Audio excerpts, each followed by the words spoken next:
अस्सलाम वालेकुम। आप सबको खुश आमदीद। एक प्यारी सी कहानी आप सब के लिए जिसका नाम है नई ज़िंदगी शुरू करें। राइटर हैं अफशा अफरीदी। अगर आपने अभी तक मेरे चैनल को सब्सक्राइब नहीं किया तो कर लीजिए, कमेंट लाइक भी ज़रूर कीजिएगा। तो फिर चलते हैं कहानी की तरफ। यार आज़र, तूने सोफ़िया के साथ अच्छा नहीं किया, वाकई हर्ट हुई है। सोफ़िया के मेरे कैबिन से निकलते ही जवाल ने बहुत संजीदगी से कहा था। मैंने कदरे चौंक कर नागवारी से इसे देखा। बल्कि ऐन मुमकिन है वो इस वक्त दिल में तुझे कोस भी रही हो। साजिद का फिक्रा जवार की हिमायत में था। मैं झल्ला सा गया। ओ कम ऑन यार, सोफ़िया एक समझदार लड़की है। वो हालात और हकीकत को समझती है। इस किस्म की फजूल हरकतें इसका शेवा नहीं। केक का डब्बा बंद करते हुए मैंने वसूख से कहा था, तो ज़रूरी तो नहीं कि बंदा ज़ुबान से ही दुख का इजहार करे। मेरे यार, वो जो एक आंसू पलकों में अटका रह जाता है ना, बजाते खुद एक बद्दुआ होता है। साजिद अपनी बात पर डटा हुआ था। मैं बेजारी से मुंह बनाने लगा। फगाट से कोई अच्छी बात कर लो। आज मैंने अपनी एंगेजमेंट की खुशी में तुम लोगों को ट्रीट दी है, तुम लोग मुझसे बद्दुआओं दुखों को डिस्कस कर रहे हो। लगता है खुशी नहीं हुई तुम लोगों को। मैंने कसदन संजीदगी अख्तियार की। नहीं आज़र, ऐसी बात तो नहीं। हम तेरी खुशी में खुश हैं यार। जब ही तो चाहते हैं कि तेरी मुसर्रतें दायमी रहें। मगर यार, वो जो कहते हैं ना कि किसी का दिल दुखा कर बंदे को सुकून नहीं मिलता, बस इसीलिए तुझे समझा रहे हैं। जवार हनूज़ इसी नासहाना मूड में था, मगर अब समझने और समझाने का वक्त निकल चुका है। मेरी एंगेजमेंट हो चुकी है, वो भी मेरी अपनी पसंद की लड़की से। अब सोफ़िया से तुम्हारी हमदर्दी चहमानी दारद। मेरे लहजे में सख्ती दर आई। हमदर्दी इसलिए है कि सोफ़िया इन तमाम लड़कियों से मुख्तलिफ है आज़र, जिन्हें आज तक तूने अपनी शख्सियत के सहर में गिरफ़्तार किया। वो तेरे साथ सीरियस हो गई थी और तू इस बात से वाकिफ़ भी था। साजिद जज्बातीपन से कह रहा था। मेरे ज़ब्त में दरारें पड़ने लगीं। दोस्त हो या दुश्मन, मुझ में ज़्यादा देर किसी की बातें सुनने की आदत है ना बर्दाश्त। सो वाट, इस तरह सैकड़ों लड़कियां मुझ में इंटरेस्टेड हैं, तो क्या मैं सबसे शादी कर लूं? नहीं यार नहीं। फिर भी तुम दोनों अच्छी तरह जानते हो कि ऑफिसों में काम करने वाली और घर से बाहर निकलने वाली इन वर्किंग वुमेन से मैं कितना एलर्जिक हूँ। मेरा लहजा इस वक्त आहानत आमेज़ और तमस्खुराना था। जवार और साजिद एक दूसरे को देखकर चुप से हो गए। हर दूसरे बंदे से तो ये फ्री हो जाती हैं। ऑफिसों में किसी न किसी कुलीग से उनका अफेयर होता है और बात करती हैं मजबूरियों की। मैं जहर खंद हो रहा था। मगर अच्छा इखलाक रखना भी तो ज़रूरी होता है। अब अगर दूसरा शख्स उसे ऐसे ही इन्वॉल्वमेंट समझ ले तो इसमें लड़कियों का क्या कसूर? साजिद ने कुछ जलबिला कर कहा कि इसकी मंगेतर भी तो किसी ट्रैवलिंग एजेंसी में काम करती है। हाँ ये तो है, तो बस यही समझ लो कि मेरे इखलाक को भी इसने यही समझ लिया। अब इसमें मेरा क्या कसूर है? वो मेरी राह में खुद आई थी, मैंने इसे बुलाया तो नहीं था, साथ चलने की दावत भी नहीं दी थी। मैंने घुमा कर साजिद की बात इसे ही दे मारी थी। वो लाजवाब सा हो गया। मगर तुमने कभी इसे समझाने की कोशिश भी तो नहीं की। शुरू में ही अगर इसकी हौसला अफजाई नहीं करते तो बात तो यकीनन यहाँ तक ना पहुँचती। जवार मतानत से बोला तो वो वाकई भन आ गया। और शट अप जवार, आखिर आज तुम लोगों को हो क्या गया है? हकीकत का इंकशाफ हुआ है आज हम पर। सोफ़िया की नम नम आँखों में एक बहुत आज़ुर्दगी नज़र आई है। साजिद एक बार फिर इसे मोड में आ रहा था। मुझे तो ऐसा कुछ महसूस नहीं हुआ। वो तो बहुत हंस रही थी। सबसे ज़्यादा खुश दिली से इसी ने मुझे विश किया है। मैं कसदन गलत बयानी से काम ले रहा था, वरना हकीकत तो ये है कि सूफिया की आंखों में चमकते वो नाजुक आबगीने जैसे आंसू मैंने भी देखे थे। और ईमान की बात तो ये है कि इस मंजर ने एक अजीब तरह की तरावट का एहसास जागज़ी किया था मेरे अंदर। मेरी अनानियत की खेती को ऐसी सैल रवां की ख्वाहिश रहती थी, मगर वो सैल रवां तो नहीं था। सूफिया ने तो अपना एक एक आंसू मुस्कुराहट के पर्दे में छुपा कर अपने अंदर उतार लिया था। तुम आंखें रखते हुए भी बसारत से महरूम हो आज़र, वरना मोहब्बत जैसे जज्बे को क्यों नज़रअंदाज ना करने देते? एनीवे, जब तुम समझना ही नहीं चाहते तो हमें भी अपना वक्त और अल्फाज ज़ाया नहीं करने चाहिए। ज़वार रसानियत से कहता उठ खड़ा हुआ था। फिर मेरी तरफ देखकर अपने मखसूस अंदाज में मुस्कुराया। ओके आज़र, अब चलूँगा। मेरा क्लाइंट मेरे कैबिन में मेरा मुंतज़िर होगा। तुम्हारी एंगेजमेंट पर एक बार फिर बहुत बहुत मुबारक। मेरी तरफ हाथ बढ़ाया था जिसने मैंने थाम लिया। चुप करो ज़वार, मत दो इसको मुबारकबाद दे, मेरा दिल जल रहा है। साजिद ने दुहाई दी थी। वो ऐसा ही था, जज्बाती और पुरजोश। मेरी पेशानी पर शिकनों का जाल सा बुनने लगा इसकी बात पर, मगर वो हनूज़ लापरवाह था। यूँ भी सूफिया से इसकी बहुत अच्छी दोस्ती थी। ज़वार ने मेरे तेवर महसूस कर लिए थे। तुम्हारे दिल की जलन का भी इलाज है मेरे पास, चलकर मेरे रूम से भाभी को फ़ोन कर ले, तेरे सारे दुख मिट जाएंगे। मुझे आंख मारकर देखते हुए जवार हंसता हुआ इसे खींच कर ले गया। इसकी कमज़ोरी सब जानते थे, इसलिए मुझे भी हंसी आ गई। वो दोनों चले गए तो मैंने चपड़ासी को बुलवा कर सेंटर टेबल वगैरह साफ़ करवाई और उठकर अपनी ऑफिस टेबल पर आ बैठा। ना चाहते हुए भी जवार और साजिद की बातों से मेरा मूड ऑफ हो गया था। तबीयत मकदर से होने लगी। अनम मेरी पसंद करदा मुंतखब करदा लड़की थी, सादा, घरेलू, संजीदा सी। मुझे अपनी लाइफ पार्टनर के लिए ऐसी ही लड़की की तलाश थी जो सर झुकाकर चलने और दबकर रहने की आदी हो। मेरे मिजाज में हाकमियत का अंसर कुछ ज़्यादा ही मिकदार में पाया गया है। तबीयतन मैं खुश मिजाज ज़रूर हूँ, मगर दोस्ती और बेतकल्लुफ़ी एक ख़ास हद तक ही रवा रखी जा सकती है। मुझसे इसके बाद से मेरी कायम करदा हदूद शुरू हो जाती हैं। ये मेरी फितरत का तज़ाद है कि मैं अपने हल्का अहबाब में इन्हीं लोगों को शामिल करना पसंद करता हूँ जो खुश मिजाज, हंसमुख और बज़ल संज हों। मगर इसके बरक्स शरीक हयात के लिए मेरा नुक्ता नज़र कुछ और ही रहा है। शायद इसकी वजह यह रही हो कि मैं अपने सामने किसी को ख़ुद से बढ़कर देखने की बर्दाश्त नहीं रखता। इसीलिए मैंने अनम का इंतखाब किया। वो एक सीधी सादी सी लड़की थी और अभी इंटर के प्राइवेट एग्ज़ाम से फारिग ही हुई थी कि मैंने मज़ीद तालीम ना हासिल करने की शर्त रखते हुए बज़ोर नाराज़गी अम्मी और राहिला से रिश्ता तय करवाया था, वरना वो दोनों हरगिज़ इस रिश्ते के हक़ में नहीं थीं। बकौल राहिला, अनम हरगिज़ मेरी शख्सियत के मुताबिक नहीं थी। इसके ख़्याल से तो मेरे लिए कोई सहर अंगेज़, शगुफ्ता जैसी खुश गुफ्तार ऐसी ही लड़की का इंतखाब होना चाहिए था जिसका साथ मेरी पर्सनैलिटी को 4 चांद लगा देता। मगर मुझे इन 4 चांदों से कोई रग़बत नहीं थी। मैं उन लोगों में से हूँ जिन्हें अपनी ज़ात के सूरज के आगे किसी का चिराग जलना पसंद नहीं होता। यूँ तो मेरे हल्का अहबाब में जितनी भी लड़कियाँ शामिल हैं, एक से एक बढ़कर खुश लिबास, आला इखलाक की हामिल और पुरएतमाद हैं। मगर मुझे ऐसी लड़कियों की ज़रूरत वक्त गुजारी के लिए होती है और मैं ज़्यादा देर किसी के नाज नखरे नहीं उठा सकता। दोस्ती के मामले में मुझे फ़ौरी रद्द अमल दरकार होता है। यह हकीकत है कि मैं जैसा ख़ुद नहीं हूँ ऐसी शरीक हयात चाहता हूँ। मेरी तबीयत में रंगीनी कोट कोट कर भरी है, जिसके बाइस मेरा बहुत सा वक्त सिनफ़े नाजुक के साथ गुजरता है। लड़कियाँ आमतौर से या तो बेवकूफ़ होती हैं या जज्बाती। सूफिया भी इन्हीं लड़कियों में से एक थी। इसकी तरफ बढ़ने की वाहिद वजह यह थी कि वो किसी को खातिर में नहीं लाती थी। किसी हद तक वो भी मेरी तरह थी। अपनी लाताल्लुकी के बाइस बहुत से लोगों को ताल्लुक़ जोड़ने पर मजबूर कर देना इसकी अव्वलीन खसूसियात में से एक था। ताहम मेरी तरह लोगों को मुतवज्जा करना इसकी ख्वाहिश नहीं थी, या शायद वो भी मेरी तरह ख़ुद को छुपाने पर कादिर थी।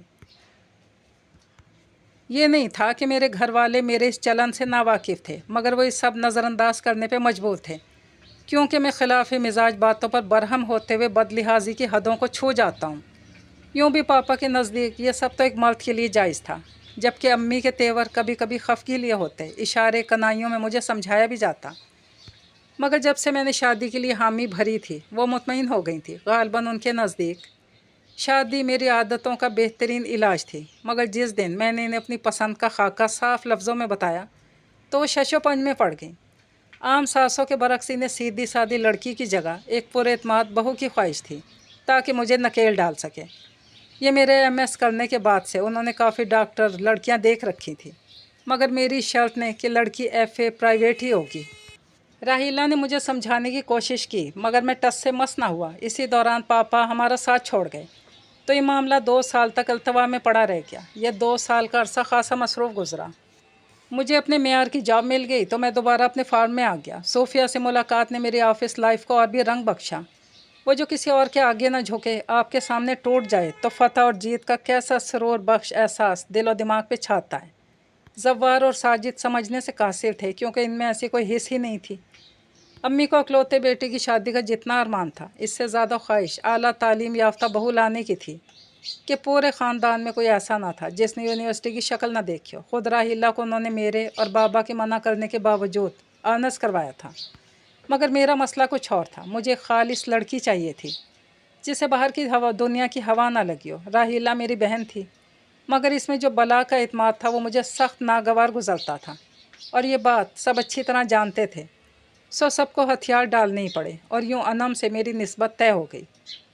साजिद और जवार की बातों का अक्स अब अक्सर मुझे सोफिया के रवैये में झलकता महसूस होता, और हर बार मेरे अंदर की तमानियत बढ़ जाती थी। मंगनी के बाद मेरी रूटीन में कोई ख़ास फ़र्क नहीं आया। राहीला ने अच्छी बहनों की तरह मेरा ख्याल रखने की पूरी कोशिश करते हुए बामुश्किल मुझे अनम के घर फ़ोन करने की इजाज़त दिलवाई थी, मगर मुझे इसकी बिल्कुल ज़रूरत नहीं थी, सो मैंने फ़ोन करने से इनकार कर दिया। मगर क्यों आज़र, लोग तो इतने मुश्ताक होते हैं अपनी मंगेतर से बात करने को। इसे वाकई हैरत हुई थी, क्योंकि अनम के कज़न से ही चंद दिन हुए राहीला का रिश्ता तय किया गया था, और इन चंद दिनों में इसके मंगेतर ने कोई 100-150 कॉलें तो कर ही डाली थी। मगर मुझे ऐसा कोई इश्तियाक नहीं। अनम से मैं मिल चुका हूँ एक बार, बस वही काफ़ी है। लेकिन महज देख लेने से बंदे की अंडरस्टैंडिंग तो नहीं होती ना। मेरे दो टोक अंदाज पर इसने हैरत से मुझे समझाया, मुझे कोई ऐसी ख़ास ज़रूरत भी नहीं। मैंने बात ही ख़त्म कर डाली तो वो कुछ परेशान होकर उठ खड़ी हुई। फितरी सी बात थी, मेरी हट धर्मी खुद सरी कल को इसके ससुराल में मसला पैदा कर सकती थी, और ये तो मैंने जान ही लिया था कि वो बहुत जल्द अपने मंगेतर से अटैच हो गई है। बेख्तियार मैंने इस हाथ से पकड़कर अपने पास बिठाया। डोंट वरी राहीला, मुझे मालूम है ये मामला कैसे निभाए जाते हैं, लिहाजा तुम ये फ़िक्र छोड़ दो कि तुम्हें मेरी वजह से कभी परेशानी होगी। मुझे ख़ुद से ज़्यादा अनम पर भरोसा था। वो मेरे सामने कभी कुछ कह नहीं पाएगी और दूसरों से कहने का मैं से कोई मौका कभी दूंगा भी नहीं। ताहम राहीला मुतमईन हो गई थी। मेरी बेलचक सोच का अदराक अगर अम्मी को हो जाता तो यकीनन वो या तो मेरा अनम का रिश्ता तोड़ती या फिर राहीला की मंगनी। मगर मैंने इन्हें ऐसा सोचने का ज़्यादा मौका ही नहीं दिया, और मंगनी के ठीक 4 माह बाद मेरी और राहीला की इकट्ठी शादियां कर दी गईं।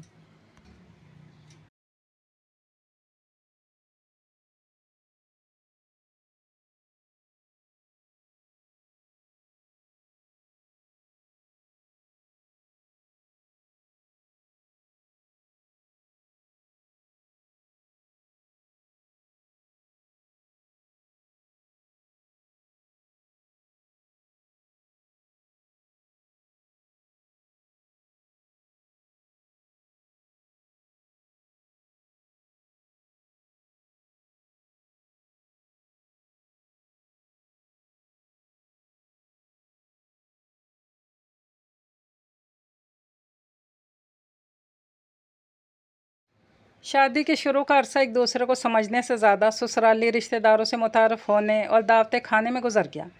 मगर जों जों मेरी रूटीन लाइफ शुरू हुई, मैंने अपनी खुश तबी का चोला उतार कर एक तरफ रखा और पुरानी जोन में वापस आ गया।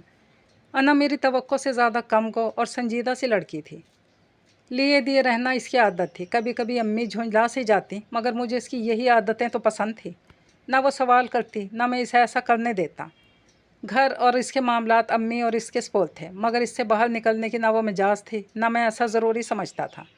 मैके के लिए भी इसे हर 2 हफ्ते बाद जाने की इजाज़त थी, मगर वो भी मेरे साथ, और मेरे पास अक्सर महीनों वक्त नहीं होता था।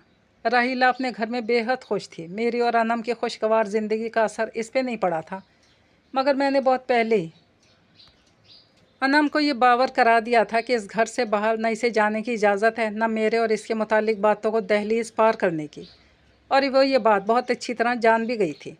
हैरत है आज़र, तो शादी के बाद भी नहीं बदला यार। साजिद कभी कभी मेरी रूटीन पर तबसरा करता तो मैं हंस देता कि इस रूटीन को जारी रखने के लिए मैंने एक ऐसी बीवी चुनी थी जिसका एहतजाज माजी की तरह मैके में ही रह गया था। अना मुझसे क्या चाहती है क्या नहीं, मुझे इसका जाहिर है कि परवाह नहीं थी। अम्मी जहाँ दीदा औरत थी, बहू की खामोश खिदमतों का भी असर था कि उनकी सारी हमायत उसके साथ हो गई थी। कुछ दिनों तक वो मुझे हस्बे मामूल इशारे कनाइयों में समझाती रहीं, मगर जब मैंने कोई नोटिस ना लिया तो थक हार कर चुप हो गई। वक्त कुछ और आगे सरका। राहीला 2 बेटियों की माँ बनकर पहले से ज़्यादा पुरएतमाद हो गई थी, जबकि अनम की गोद हनूस खाली थी। अम्मी रिवायती टोटके इलाज कर चुकी थी, मगर कुदरत को भी अनम का इम्तहान लेना मकसूद था, जिसकी वाहिद उम्मीद ही ये थी कि औलाद मुझे तब्दील कर देगी। रह गया मैं, तो मुझे जब भी किसी चीज़ की कमी का एहसास होता है तो मैं मुतबादल तलाश करने का आदी हूँ। मेरी नई नई प्रमोशन हुई थी, लिहाजा पिछले हफ्ते ही चार्ज संभालने के बाद मैंने बेइंतहा तनदही से काम किया था। 1 माह हुआ सोफिया भी अपनी नम आँखों समेत यहाँ से जा चुकी थी। बहुत सी तब्दीलियाँ थीं जिन्होंने मुझ पर असर डाला था, सो इस रोज़ सर में शदीद दर्द के बायस मैं लंच टाइम में घर लौट आया। भाएँ भाएँ करता घर यकदम मुझे ख़तरे की अलामत लगा। अम्मी फ़ोन पर मसरूफ़ थीं, उनके लहजे और चेहरे से शदीद परेशानी छलक रही थी। खैरियत अम्मी, अनम कहाँ है? एक नामानूस सा एहसास मुझे अपनी गिरफ्त में लिए हुए था। आज़र तुम? मेरे पुकारने पर वो चौंक कर मेरी तरफ मुड़ी थी। मैंने वाज़ेह तौर पर महसूस किया कि मुझे देखकर एक साया सा उनके चेहरे पर लहरा गया था। आज इतनी जल्दी कैसे आ गए बेटा? वो तेज़ी से उठकर मेरी तरफ बढ़ी। मेरी तबीयत ठीक नहीं थी, मगर ये बताएं कि अनम कहाँ है? मैंने कदरे सख्त लहजे में पूछा। वो यहीं कहीं होगी, अपने कमरे में, या शायद। मेरे तेवर देखकर वो अटक गई थी। मेरा तो जैसे मीटर ही एकदम घूम गया। झूठ नहीं अम्मी, सच बताएं, मुझे कहाँ है वो, और या आप किसको फ़ोन कर रही थी इतनी परेशानी में? मैंने इंतहाई तोन तेवरों से सवाल किया था, और जो जवाब मिला कम अज़ कम मेरे होश उड़ा देने को काफ़ी था। अम्मी मुझसे सख्त कबीदा थी। बकौल उनके मेरी बेतनाइयों की वजह से अनम बहुत दिल बर्दाश्ता हो गई थी। इसके ख़्याल में मैं इसे इसलिए नज़रअंदाज करता था कि वो कम तालीम याफ्ता थी। लिहाजा अम्मी को इसने अपनी जान की कसम देकर आलनस करने की इजाज़त हासिल कर ली थी। अम्मी औलाद के ना होने का भी इसके जहन पर बहुत ज़्यादा मनफी असर पड़ रहा था, सो अम्मी ज़्यादा दिन उसके सामने मुज़ाहिमत ना कर सकी। 11 माह से वो यूनिवर्सिटी जा रही थी। मेरी लाताल्लुकी की इससे बढ़कर और क्या मिसाल हो सकती थी कि मुझे इन 11 महीनों में एक बार भी इस बात का एहसास नहीं हुआ कि नदी बहुत खामोशी से अपना रास्ता बदल रही थी। ऑफिस से शाम गए लौटना मेरा रूटीन था। इसके बाद टीवी और दोस्तों के साथ वक्त गुजर जाता। सोनम से बात किए कई दिन गुजर जाते। ये नहीं था कि अनम मुझे पसंद नहीं थी, बल्कि हकीकत तो ये थी कि इसकी यही अदा मुझे पसंद थी कि वो मुझे डिस्टर्ब नहीं करती थी। मगर मुझे इल्म नहीं था मुझे डिस्टर्ब करने के सारे गुर आजमा रही है। शुरू में तो सब ठीक रहा, मगर पिछले 1 माह से अनम बहुत उखड़ी उखड़ी रहने लगी थी, और अब तो इसने देर से भी आना शुरू कर दिया है। अम्मी तरद्दुद और परेशानी से कह रही थी। मुझे एहसास हुआ इन्हें मेरे गुस्से, नाराज़गी की इतनी फ़िक्र नहीं थी जितनी अनम की थी। शायद फितरी तौर पर वो एक औरत का साथ देने में ख़ुद को हक बजानिब समझ रही थी। और आप मुझे अब बता रही हैं। बहुत अफसोस की बात है अम्मी, आपने मेरी बीवी को बिना मेरी इजाज़त कैसे घर से निकलने दिया, जबकि आप जानती भी हैं कि मुझे इन बातों से कितनी नफ़रत है। और अनम, इसकी जुर्रत कैसे हुई? मेरे गुस्से का आतिश फिशा फट पड़ा था। बस नहीं चलता था कि अनम मेरे सामने आए, इसे ज़िंदा अलाव में धकेल दूँ। मेरे पीछे यहाँ ये सब होता रहा, और मुझे आज मालूम हो रहा है वो मेरी बीवी होकर मुझे धोखा देती रही। इसलिए एतमाद किया था मैंने इस पर, इसे अपनी बीवी बनाकर। कौन सी बीवी आज़र? कहाँ की बीवी? इंतहा की बुलंद आवाज़ में जाने में क्या कहने जा रहा था कि यकदम अम्मी ने आगे बढ़कर मेरे होंठों पर उंगलियां रख दी। उनका लहजा इंतहाई सख्त था। आंखों में गुस्सा, दुख, तासुफ के साथ नाराज़गी और सरजनिश भी थी। तुमने तो इसे बीवी कभी माना ही नहीं। तुम्हें तो एक ग़ुलाम, एक बांदी चाहिए थी। सो तुम अपने तईं सबसे कमज़ोर लड़की को निकाह के बोलों में बांध लाए हो, जो तुम्हारी राह की कभी भी रुकावट ना बने। वो इंतहाई अफसोस से कह रही थी। मेरे लबों पर ताला सा पड़ गया। उनके लहजे और अल्फाज का असर था कि मैं कुछ बोल ही नहीं सका।